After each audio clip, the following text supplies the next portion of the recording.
Subhanahu wa Ta'ala, yang mana dengan limpahan karunia-Nya, rahmat-Nya, hidayah-Nya, serta anugerah-Nya kepada kita semua, kita kembali masih diberi kesempatan, kesehatan, dan usia panjang oleh Allah untuk sama-sama dan senantiasa mengabdikan diri kita di jalan-Nya dengan menjalankan segala perintah-Nya dan menjauhi semua larangan-Nya. Shalawat diringi salam juga tidak pernah lupa pula kita haturkan kepada junjungan alam Nabi besar Muhammad sallallahu alaihi wasallam, di mana beliau telah bersabda dalam sebuah hadis, "Man salaka tariqan yaltamisu fihi ilman sahalallahu lahu bihi tariqan ilal jannah." Barang siapa yang meniti satu jalan untuk menuntut ilmu agama Allah, maka niscaya Allah Subhanahu wa Ta'ala mudahkan baginya jalan menuju ke surganya Allah.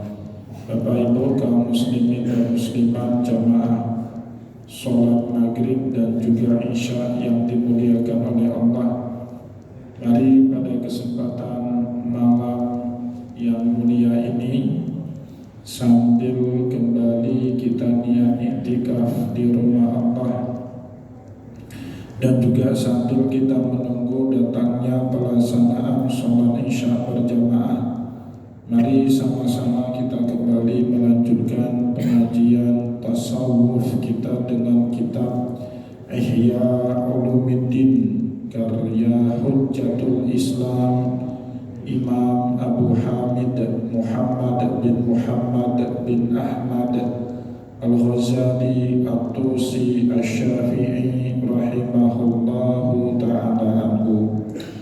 Dan insyaallah pada kesempatan malam ini kita kembali akan melanjutkan bagaimana caranya para ulama akhirah menguatkan iman, tauhid, dan keyakinan mereka kepada Allah Subhanahu wa Ta'ala, melampaui tentunya apa yang dipahami oleh kebanyakan orang awam. Jika kita awam, kata Imam Al-Ghazali, tauhid, akidah ataupun imannya sebatas tasdiqu bil qalbi wa nutqu bil lisani wal amalu bil jawarih, membenarkan dengan lisan dan atau membenarkan dengan hati, mengucapkannya dengan lisan, dan kemudian mengamalkannya dengan seluruh anggota tubuh.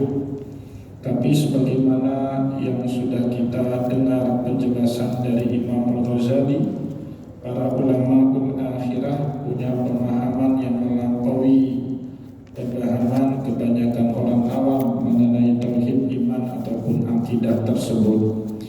Bapak Ibu yang dimuliakan oleh Allah, insyaallah pada pertemuan ini kita lanjutkan kembali bagaimana caranya ulama akhirah menghabiskan waktu mereka untuk menguatkan diri, menguatkan pemahaman mereka dalam rangka bertauhid, beriman, dan berakidah kepada Allah Subhanahu wa Ta'ala. Wa min dzalika, selanjutnya jelas Imam Al-Ghazali termasuk bahagian dari pemahaman tauhid ulama akhirah, ayyaghliba ala qalbihi anna man ya'mal mithqala dzarratin khairan yarah. Didominasi atau mendominasi pemahaman pada kalbunya, barang siapa yang melakukan satu kebaikan sekecil zarrah pun, pasti Allah Subhanahu wa Ta'ala akan balas kebaikan tersebut. Wa man ya'mal mithqala dzarratin syarran yarah, dan juga sebaliknya, barang siapa yang melakukan kejahatan ataupun dosa sekecil zarrah pun, pasti Allah Subhanahu wa Ta'ala akan juga membalasnya.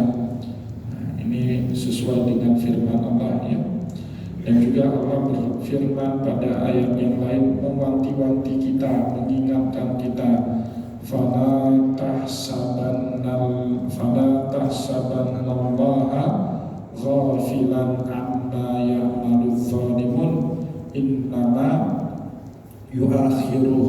liyaumin tashkhasu fihi al-absar. Jangan kalian menduga bahwasanya Allah Subhanahu wa taala itu lalai dari mengawasi apa saja yang dilakukan oleh manusia di dalam kehidupan. Innama yuakhiruhum, tetapi Allah tunda balasannya baik dalam bentuk pahala maupun dalam bentuk siksa dengan satu tujuan tertentu. Kalaulah Allah Subhanahu wa taala mengambil perhitungan atas semua dosa yang dilakukan oleh manusia di dalam kehidupan ini, seperti jelas Allah di dalam ayat yang lain, walau yu'akhidullahu nasa bizulmihim ma taraka 'ala dhariha min dabbah. Seandainya saja Allah balas kontan setiap kejahatan manusia dengan siksa ataupun azab di kehidupan dunia ini, ma taraka 'ala dhariha min dabbah, maka tidak tersisa meskipun seekor nyamuk pun di muka bumi ini. Nggak sholat langsung disiksa sama Allah, nggak zakat langsung disiksa, nakal dikit sama orang tua sama guru langsung dihukum sama Allah. Nggak ada kehidupan. Nah, sengaja Allah Subhanahu wa taala tunda, tapi Allah mewanti-wanti kita. Allah itu nggak lalai. Fala tahsabannallaha ghafilan amma ya'maludz zalimun. Jangan sekali-kali kita menduga Allah Subhanahu wa taala itu tidur ataupun lalai atau lepas kontrol dari kesewenangan yang dilakukan oleh orang-orang yang zalim. Innama yu'akhiruhum liyaumin tashkhasu fihi al-absar. Sengaja Allah tunda balasannya kelak di hari kiamat supaya dia benar-benar jera dengan balasan Allah Subhanahu wa taala. Bapak Ibu kaum muslimin dan muslimat, jamaah pengajian yang dimuliakan oleh Allah, dari sinilah kemudian dalam diri para ulamaul akhirah itu muncul wahwal yaqinu bisawabi wal iqab, keyakinan akan dapatnya pahala atas semua ibadah amal soleh, wal iqab, dan juga hukuman atas semua perbuatan dosa dan maksiat. Hatta yara nisbatat ta'ati ila thawab kanisbatil khubzi ila syam'i, sehingga muncullah dengan sangat baik, dengan sangat terang di dalam kepala, di dalam pemahaman mereka, nisbatat ta'ati ila thawab, hubungan ataupun relasi ketaatan dengan pahala itu persis seperti hubungan sebab akibat al-khubzi ila syam'i, roti dengan rasa kenyang. Hukum adat manusia, Bapak Ibu, kalau sudah masukkan roti ke dalam perut bawaannya kenyang. Pasti kalau dalam hukum adat manusia, dengan punyahan roti, makannya roti, perut kita merasa kenyang. Begitulah keyakinan para ulamaul akhirah. Setiap ketaatan yang kita lakukan pasti itu berbalas di sisi Allah Subhanahu wa ta'ala. Tapi ya seperti penjelasan kita pada pertemuan yang lalu, belum tentu balasannya kontan dalam kehidupan. Boleh jadi di dunia, dan kita juga sering Bapak Ibu mendapatkan balasan-balasan yang baik dari Allah, dan menurut kita itu berkah dari amalan-amalan yang kita lakukan. Atau kata Rasulullah, imma ayyuakhira lahum fil akhirah, ditunda sama Allah balasannya di akhirat. Maka semua kita yang bernyawa wajib mati. Tujuannya kullu nafsin dha'iqatul maut, semua yang bernyawa wajib mati.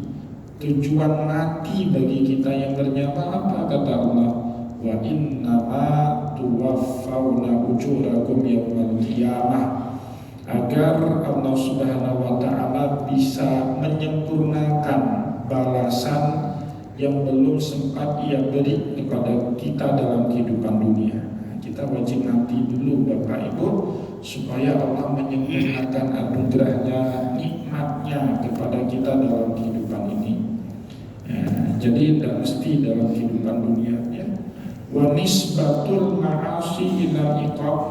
Dan juga para ulama al-akhirah itu meyakini betul hubungan maksiat ataupun dosa ilal iqab, kepada hukumannya Allah Subhanahu wa taala, kanisbati sumumi wal afani ilal hilak, seperti hubungannya racun wal afani ataupun bisanya ular ilal hilak, pada kebinasaan. Pasti Bapak Ibu, menurut hukum adat manusia, menurut hukum akal manusia, orang yang minum racun atau terkena bisanya ular kobra yang mematikan, pasti dia akan binasa, pasti itu. Maka para ulama akhirah selalu memandang perbuatan dosa, perbuatan maksiat seperti layaknya racun ataupun bisa ular yang hanya akan mencederai kita sendiri Bapak Ibu. Walaupun kata Bang Roma Irama, perbuatan dosa itu dibuat mengasihkan, ya, mabuk kayaknya enak, ya, judi kayaknya enak. Coba lihat, ada manusia yang kaya raya dengan judi, ada miskin, jatuh miskin semua. Apalagi udah kena judi itu nggak akan pernah bahagia, sudah jatuh miskin, akhirnya merembet ke dosa-dosa yang lain, cari pinjaman, terlilit lagi dengan hutang. Hutang di mana-mana, gali lubang tutup lubang untuk menutupi hutang, sebabnya tak dosa judi. Kalau menang Bapak Ibu duit panas, nggak akan lama itu duit judi itu duit panas. Pasti larinya kalau nggak minum khamar, main perempuan, zina juga, mabuk-mabukan, dilarang juga sama Allah. Maka para ulama akhirah selalu memandang perbuatan dosa, perbuatan maksiat seperti layaknya bisa seekor ular ataupun racun tikus yang dimasukkan ke dalam makanan. Dikit atau banyak pasti Bapak Ibu menciderai kita, menghancurkan dan membinasakan kita. Nah begitu juga mereka akhirnya Bapak Ibu. Kita kalau dibilang itu ada racun di situ tapi setetes, masih mau makan nggak makanan itu? Boro-boro Bapak Ibu, kita buang makanan itu. Seperti itulah relasi dosa dalam pemahaman ulama akhirah, persis diibaratkan seperti makanan yang terkena racun atau bisanya ular yang sangat mematikan. Fakama yahrisu ala tahsili lil khubzi taldan lisyabai fayahfadu qalilahu wa katsirahu. Gitu juga Bapak Ibu dalam kaitan hal ini, kata Imam Al-Ghazali, fakama yahrisu ala tahsili lil khubzi. Kita manusia dalam kehidupan kerja, banting tulang, pergi pagi, pulang sore, tujuannya kan cari makan, cari roti. Kalau kita cari beras, ya. Tujuannya untuk apa? Minimal bisa menghilangkan rasa lapar dan membuat perut kita kenyang. Tol dan lisyadai. Tujuan kita pergi pagi, pulang sore, cari beras untuk menghilangkan rasa lapar dari perut dan menimbulkan rasa kenyang. Fayahfadu qalilahu wa katsirahu. Kita Bapak Ibu konsisten jaga secuil apapun roti yang kita peroleh pasti kita bawa pulang. Fayahfadu qalilahu wa katsirahu. Syukur-syukur dapat banyak. Kalau nggak dapat banyak, asal ada sepotong pun jadi. Gitu juga pemahaman para ulama akhirah dengan ibadah, dengan amal soleh. Kalau bisa kerjakan yang banyak, alhamdulillah. Kalau nggak sanggup, yang kecil pun dilakukan. Nah itu Bapak Ibu mana? Famayyaman misqala dzarratin khairan yarah. Ya, barang siapa yang melakukan kebaikan sekecil apapun, pasti dia terbalas dalam hitungannya Allah. Kayak kita Bapak Ibu cari roti sehari-hari atau cari uang sehari-hari untuk beli makanan, syukur alhamdulillah dapat kerja yang gajinya puluhan juta. Kalau nggak dapat gaji puluhan juta, UMR pun jadi. Ya kan, daripada nganggur tiduran tiap hari di rumah. Nggak ada UMR Bapak Ibu, 1,5 juta pun jadi. Kalau nggak banyak itu yang mau P3K itu. Coba lihat itu, kalau dibuka P3K membludak. Padahal gajinya P3K itu di bawah UMR. Bahkan ada yang mau jadi honorer, seperti yang kita sampaikan di pengajian di mana itu kemarin. Guru honorer Bapak Ibu, gajinya itu 400.000, dibayar 3 bulan sekali lagi. Mau juga, ya kan? Asal ada. Nah, Imam Al-Ghazali menjelaskan kepada kita, ulama-ulama akhirat melihat ketaatan dengan pahala dalam hubungannya seperti kita cari makan Bapak Ibu. Syukur-syukur dapat gaji 30 juta, nggak ada UMR pun jadi, nggak ada yang 1,5 juta pun jadi, nggak ada yang 1,5 juta jadi guru honorer yang gajinya 400.000 pun jadi, bayar 3 bulan sekali dirapel. Itu Bapak Ibu, ya, ulama akhirat gitu, nggak mau nyia-nyiain. Alhamdulillah sanggup tahajud 1 juz, nggak sanggup faqra'u ma tayassara minal Quran, baca yang gampang-gampang aja lah dari Al-Quran, yang penting tahajudnya jangan tinggal gitu. Nah, ya udah nggak sanggup puasa, tapi setidaknya nggak maksiat. Ya, puasa itu apa maknanya? Al-imsakun nafsi anil muftirat. Bahaya apa namanya istilah. Puasa itu secara istilahan menurut syara imsakun nafsi anil muftirati min tulu'il fajri ila ghurubiha, nahan diri dari semua yang membatalkan puasa dari terbitnya fajar sampai tenggelamnya matahari. Bapak Ibu tidak sanggup puasa, minimal sanggup nahan diri dari semua perbuatan dosa minimal. Nah itu Pak prinsipnya para ulama akhirat. Nggak dapat yang banyak, yang dikit pun jadi. Kayak kita cari kerja tadi Bapak Ibu, nggak dapat beras karung, nah itu saya lihat sendiri di Baitul Mal Bapak Ibu. Kita syukur alhamdulillah ada gaji tiap bulan, beli ke pasar beras terbaik Yoshima lagi ya. Nah, taruh, bahkan ada yang bawa sekali beli 5 karung buat apa, nimbun kayak bulog rumahnya itu. Tapi masyarakat fakir miskin dikasih beras 3 kilo pun jadi Pak, datang antri ramai itu di Baitul Mal. Aduh, ini negara belum merdeka saya bilang. Saya pikir dulu paling yang antri kan panas-panas, mau juga panas-panas antri. Nah, kita di dunia seperti itu, tapi akhirat belum. Ya, tapi ulama akhirat sudah selevel itu Bapak Ibu. Kalau sudah urusan akhiratnya, nah, itu yang menjadi fokus dan itu yang membuat pembeda ulama akhirat dengan kita ini yang awam Bapak Ibu. Kita belum sanggup seperti mereka itu ya. Fakadzalika yahrisu 'ala ta'ati kulluha qaliluha wa katsiruha.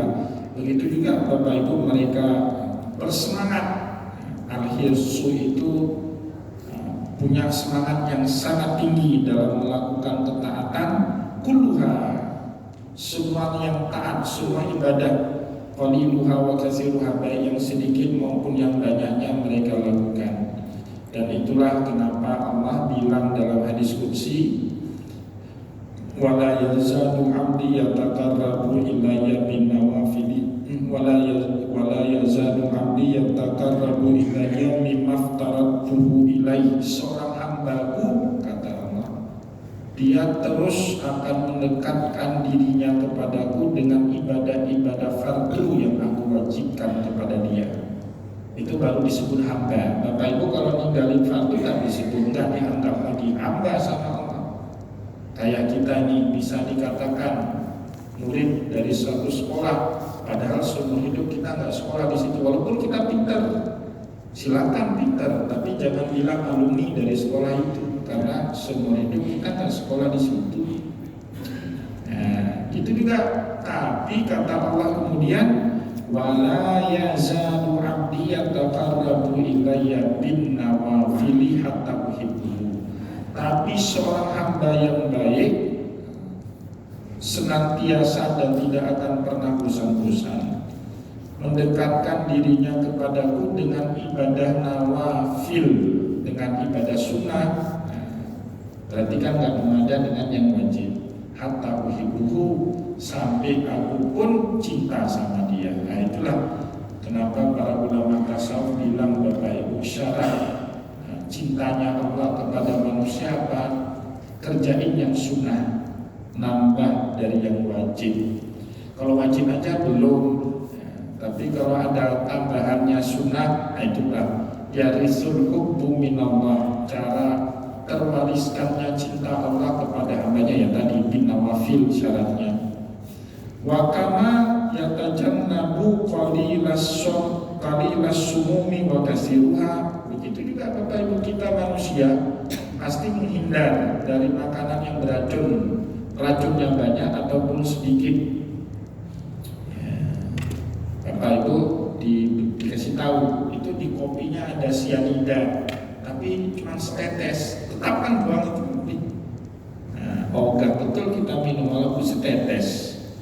Itu juga para ulama akhirah memandang dosa dan maksiat walaupun dikit, tapi ya beracun itu, hanya akan mencemarkan dan mencelakakan diri kita Bapak Ibu. Enggak sekarang, besok, enggak besok lusa, enggak lusa setahun kemudian, pasti itu pulang untuk diri kita sendiri. Sebagaimana kita aniaya orang lain, pasti pulang untuk diri kita sendiri. Nah itulah sebabnya fakada lika yajtanibu. Begitu juga para ulama akhirah itu menghindar, yajtanibul ma'asi, menghindar dari segala macam perbuatan maksiat, qalilaha wa katsiraha, baik yang sedikitnya apalagi yang banyaknya. Menjauh dan prinsip utama dalam syariat. Ini kalau hakikat itu seperti tauhid ini Bapak Ibu. Tapi ini diaminkan dalam syariat Bapak Ibu. Kalau opsi antara dua, banyak taat, idealnya Bapak Ibu kita taat banyak, maksiat tidak ada, itu idealnya. Tapi kan kita susah jadi manusia ideal Bapak Ibu. Kalau disuruh pilih, mana pilih banyak taat tapi banyak maksiat, dengan taat sekedarnya tapi maksiat dihindari sejauh mungkin. Para ulama syariat sepakat yang kedua Bapak Ibu, taat sekedarnya tapi maksiat jauhi semaksimal mungkin. Jangan kebalik, taat maksimal, maksiat juga maksimal, itu kebalik. Yang bahaya lagi, maksiatnya maksimal, taatnya nggak ada sama sekali, itu paling bahaya itu. Nah, bahaya betul Bapak. Minimal kita itu hindari sekuat tenaga kita semua jenis dosa dan maksiat, walaupun ketaatan sekedarnya atau sekenanya saja, udah jadi orang baik. Ya, para ulama menyandarkannya kepada sabda Nabi. Kata Rasulullah dalam satu hadis, "Ma nahaitukum anhu fajtanibuh." Yang aku larang jauhi semaksimal mungkin, sebisa-bisanya kalian. Tapi kata Nabi kemudian, "Wa ma amartukum an syai'in fa'tu minhu mastata'tum." Yang aku perintahkan kerjakan sesanggup-sanggupnya kalian. Nah, tentu maksudnya di sini yang sunnah Bapak Ibu, yang wajib tidak ada pilihan, no option. Sholat 5 waktu nggak ada pilihan, nggak bisa kita. Saya belum sanggup sholat isya, nggak bisa itu. Saya belum sanggup puasa Ramadan, kecuali anak kecil dan mualaf masih bisa diterima. Tapi kita yang sudah tua ya nggak bisa diterima itu. Ya. Saya belum sanggup naik haji, padahal uang banyak, sudah dapat panggilan kuota lagi, ya nggak bisa diterima itu. Nah, jadi Bapak Ibu yang dimuliakan oleh Allah, sunnah sekedarnya tapi maksiat jauhi, itu kita sudah perfect dalam syariat. Nah, walaupun dalam tasawuf harus nambah, ya harus nambah dengan ibadah-ibadah sunnah. Ya, Bapak Ibu kaum muslimin dan muslimat jemaah pengajian yang dimuliakan oleh Allah, wal yaqinu bil ma'nal awwali, adapun yakin dengan makna yang pertamanya. Apa makna pertama yakin? Ini menurut orang awam Bapak Ibu. Tasdiqu bil qalbi, an-nutqu bil lisani wal amalu bil jawarih. Percaya sama hati, ucapkan dengan lisan, ngamali dengan anggota tubuh. Qad yujadu li umumil mu'minin, semua kaum awam mukminin pasti ada yakin dan tauhid dalam level yang pertama ini. Amma bil makna tsani, adapun makna tauhid yang kedua yang baru saja kita jelaskan tadi, fayahtassu bihil muqarrabun. Nah, itu khusus bagi mereka yang digelari kaum muqarrabun, orang yang senang mendekatkan dirinya selalu kepada Allah Subhanahu wa taala. Ya minimal kalau kita tidak bisa, minimal kita suka sama orang seperti itu Bapak Ibu, jangan dibenci ya. Kalau kita belum sanggup ya nggak apa-apa, dengan syariat aja dulu sudah bagus kok. Kalau kita sekedar bisa tasdiqu bil qalbi, percaya dengan hati, apa yang harus dipercayai Pak Ustadz? Minimal sekali rukun iman yang 6. Allah yang pertama itu ada dengan sifatnya 20. Adanya Allah itu ya, tidak sifatnya, tak berawal, wal baqa, dan juga tak berakhir. Mukhalafatuhu lil hawadis, beda dengan segala macam makhluknya yang lain. Lam yakun lahu kufuwan ahad, ya. Dia binafsih, dia berdiri sendiri, tidak butuh topangan makhluk ataupun zat yang lain. Minimal itu yang pertama. Yang kedua, yakin hari akhir itu pasti adanya kehidupan setelah kematian, ada azab kubur, ada nikmat kubur.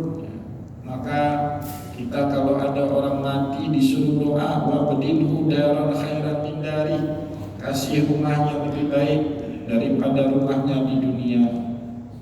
Wa ahlan khairan min ahli, wa zawjan khairan min zawji. Kenapa? Ada itu kehidupan di alam kubur. Yakin itu, minimal itu Bapak Ibu ya. Percaya kepada malaikat minimal 10 ya. Jibril, Mikail, Israel, Munkar, Nakir, Ridwan dan seterusnya. Percaya kepada para nabi dan rasul minimal 25. Itu akidah awam Bapak Ibu ya. Apalagi minimal kepada kitab-kitab suci yang pernah Allah Subhanahu wa taala turunkan kepada nabi, ada 4. Zabur, Injil, Taurat. Tidak wajib kita pelajari, yang wajib kita pelajari fardun ain Al-Quran. Bapak Ibu sudah dewasa, maka para ulama bilang bisa baca Al-Quran itu fardun ain Bapak Ibu, nah, bukan fardhu kifayah. Kalau fardhu kifayah, Pak Mek bisa baca Al-Quran, saya nggak wajib lagi. Nah, sudah Pak Mek yang sudah bisa, kecuali sudah meninggal Pak Mek, nanti belajar lagi yang lain. Itu fardhu kifayah. Tapi ini bukan fardhu kifayah, fardun ain ya, bisa baca Al-Quran itu ya. Minimal bisa baca Al-Quran apa Bapak Ibu? Tahu huruf hijaiyahnya ya, walaupun tidak dituntut paham makna ya, minimal itu. Sedangkan Taurat, Injil, Zabur gak wajib kita bisa bacanya. Bisa syukur baca alhamdulillah, tapi jangan diyakini lagi kitabnya sudah diganti dengan kitab Al-Quran ya. Dan yang terakhir, percaya kepada qada dan qadarnya Allah. Nah, itu 6 minimal. Nah, tapi mau lanjut tidak cukup Bapak Ibu. Kalau mau lanjut seperti ulama akhirah ya, tambah tadi ya. Yakin semua ini penyebabnya Allah ya. Jadi apapun yang kita hadapi itu penyebabnya Allah. Kalau kita sudah yakin seperti itu, kita nggak gampang kecewa, nggak gampang marah, karena melihat fi'lullah, kerjanya Allah di balik semua peristiwa yang terjadi dalam kehidupan. Lebih mudah syukur. Kenapa? Karena kita menganggap ini bukan prestasi kita, Kita tidak bisa tanpa ada sokongan dan bantuan Allah gampang mengucapkan alhamdulillah, bisa melihat kerjanya Allah di balik semua peristiwa yang terjadi dalam kehidupan. Itu konsep yang kedua. Amma bil makna tsani, nah itu dia yang kedua ya, fayuhtassu bihil muqarrabun, itu akidah khusus kepada orang muqarrabun. Nah itu kerjanya ulama akhirat di situ Pak. Ya, tiap hari mereka ingin memantapkan, menguatkan, mendalami akidah model seperti itu. Wasamratu hadzal yakin, adapun buah ketika yakin seperti ini sudah menjiwai dalam diri seseorang, sidqul muraqabati fil harakati was sakatati wal khatarati. Sidqul muraqabah, tercipta mekanisme pengawasan yang natural pada dirinya. Nah, jadi Bapak Ibu, orang yang sudah termuraqabah, terawasi, terpantau, kita tidak berani macam-macam. Bapak Ibu berani macam-macam kerja, kenapa? Karena merasa tidak diawasi. Tapi saat kita merasa diawasi Bapak Ibu, kita kerjanya nggak berani macam-macam. Maka disebut sidqul muraqabati fil harakat. Semua gerak-gerik kita Bapak Ibu, semua, bukan hanya anggota tubuh, tapi juga gerak-gerik dalam pikiran, disebut di sini dengan khatarat. Khatarat itu gerak-gerik yang ada dalam pikiran kita, gerak-gerik yang ada dalam perasaan kita itu. Itu kalau orang yakin yang model yang kedua tadi, dia betul-betul merasa terawasi. Jangankan kerja, melahirkannya dalam pikir pun tidak berani Bapak. Sebagian kita kan kadang-kadang pikir ada, pikir buruk untuk orang, suudzon sama orang. Cuman kita nggak lahirkan dengan lisan kan? Ada kadang-kadang. Dalam menurut ilmu syariat ini orang baik Bapak Ibu. Be'tablahi. Kalau kata Syekh Abdul Rauf itu, jangan pernah lahirkan apa yang menjadi niat jahat kita, itu kita sudah dapat pahala ilmu syariat. Dan Syekh Abdul Rauf itu dalam kitab Tablihul Masyi mendalilkannya kepada hadis Nabi, man hamma bisayyi'atin falam ya'malha. Barang siapa punya niat jahat atau pikiran jahat atau tujuan jahat sama orang, apa mau fitnah orang, apa mau suudzon sama orang, atau mau fitnah orang lain, atau mau zalim sama orang, faman hamma bisayyi'atin, tapi falam ya'malha, mana dipelai, dia tidak ucapkan itu atau dia urungkan, nggak jadi dia zalimi orang. Kata Allahu lahu hasanatan kamilah, Allah kasih dia satu pahala sempurna. Nah itu dalam ilmu syariat. Tapi dalam ilmunya para ulama akhirah, bahkan terlintas dalam pikiran pun nggak boleh. Gimana itu caranya? Nah, susah kan? Ya minimal kita Pak, jangan kita lahirkan yang buruk kita sama orang itu dari lisan atau apalagi dari perbuatan, jangan kita lahirkan. Itu sudah baik kita.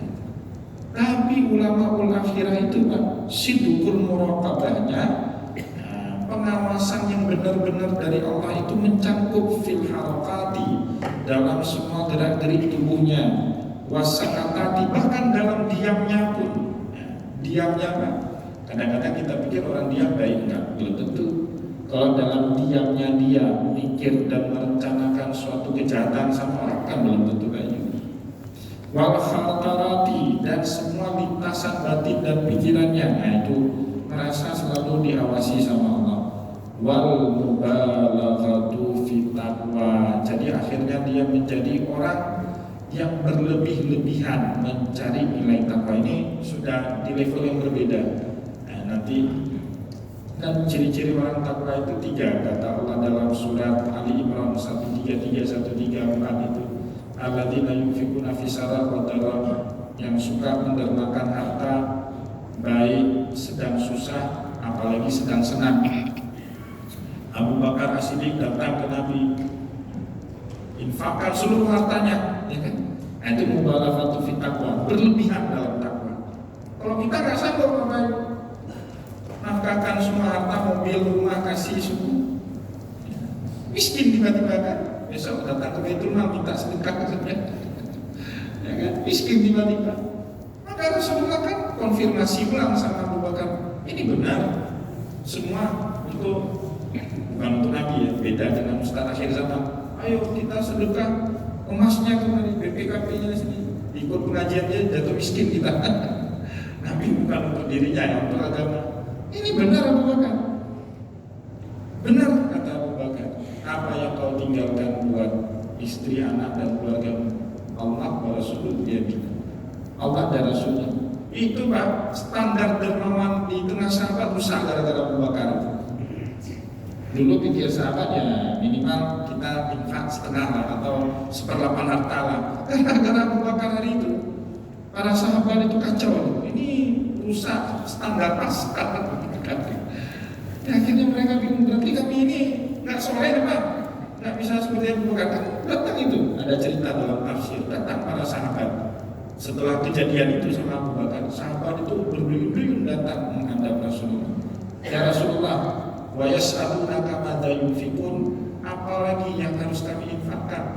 Apakah kami harus seperti Abu Bakar semua kasih semua di jalan Allah sehingga kami nggak punya harta? Bingung itu Nabi, nggak bisa jawab. Ini dia Nabi. Nah, turun ayat tadi itu, wa yas'alunaka madza yunfikun qulil afwa. Apa jawaban Allah? Sahabat-sahabatmu bertanya kepada Muhammad apa yang diinfakkan ke jalan Allah. Jawab qulil afwa. Jawab kepada mereka qulil afwa. Yang diinfakkan itu yang surplus dari harta. Nah, yang lebih-lebih aja. Itu syariat. Begitu Abu Bakar. Abu Bakar itu sudah di level yang berbeda. Nah, itu saya mau kasih contoh makna daripada al-mubalaghatu fit taqwa. Sudah berlebihan, ingin betul-betul menjadi orang yang bertakwa, hartanya pun semua dihabisi. Nah, sehingga saat ditanya sama Nabi apa yang kau tinggalkan buat keluargamu, mantap kali Abu Bakar jawab Allah wa Rasuluh. Kalau kita kan goyang Pak, goyang itu, nggak bisa kita itu ya. Wal ihtirasu an kulli sayyi'at, dan betul-betul jaga diri dari semua perkara yang buruk walaupun ini halal, tapi takut. Ya, subhan itu kan serempet antara halal dan haram. Abu Bakar sering betul itu pernah minum susu karena haus, lupa tanya dari mana. Tanya sama istrinya, dari mana ini susu? Oh tadi ada orang yang ngantar, siapa? Nggak tahu, dimuntahi. Dan kita ada sambung sampai itu. Nalong. Kalau kita, ya itu kita. Apa itu? Rasulullah gendong cucunya itu Hasan dan Husain inspeksi pengumpulan zakat fitrah. Rasulullah nawas, tanya-tanya ini bagaimana. Tiba-tiba Abu Hurairah karena gemes lihat Hasan Husain itu dikasih kurma. Pas pengetahuan Nabi itu. Nah, belakangan baru Rasulullah tahu nih kok kecap-kecap mulutnya itu. Lihat dari mana mendapat kurma? Siapa kasih kurma ini? Abu Hurairah itu saya kasih. Dari mana kamu ambil kurma? Ini kurma zakat. Dimuntahi sama Nabi, anak kecil Pak. Hasan Husain itu usianya di bawah 5 tahun itu.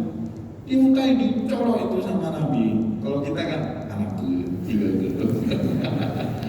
Nah, sekali kita biarkan itu Pak, berulang itu 2, 3, 4, 5 itu dia. Nah, tapi tidak bisa. Keluarga Nabi itu sudah beliau haramkan kan, makan zakat, makan sedekahnya. Pak saya lagi zakat berapa Pak? Jangan minta zakat lah boleh, saya syarifah tak boleh. Ya, wa kullama kana yakinul aghlab, setiap kali keyakinannya kepada Allah itu mendominasi diri dan jiwanya, kanal ihtirazu asyadda wa tabasysyuru ablagh, maka pada saat itulah kehati-hatian dia dalam menjalani hidup dan semangat dia dalam menjalani ibadah makin bertambah. Nah itu Bapak Ibu kaum muslimin dan muslimat, jamaah pengajian yang dimuliakan oleh Allah, semoga apa yang telah kita sampaikan pada kesempatan malam ini bermanfaat kepada kita semua. Insya Allah akan kita lanjutkan kembali pada pertemuan yang akan datang. Saya mohon maaf jika ada yang tidak berkenan. Wallahu muwaffiq ila aqwamit thariq wa nasrun minallah fatul karim. Wassalamualaikum warahmatullahi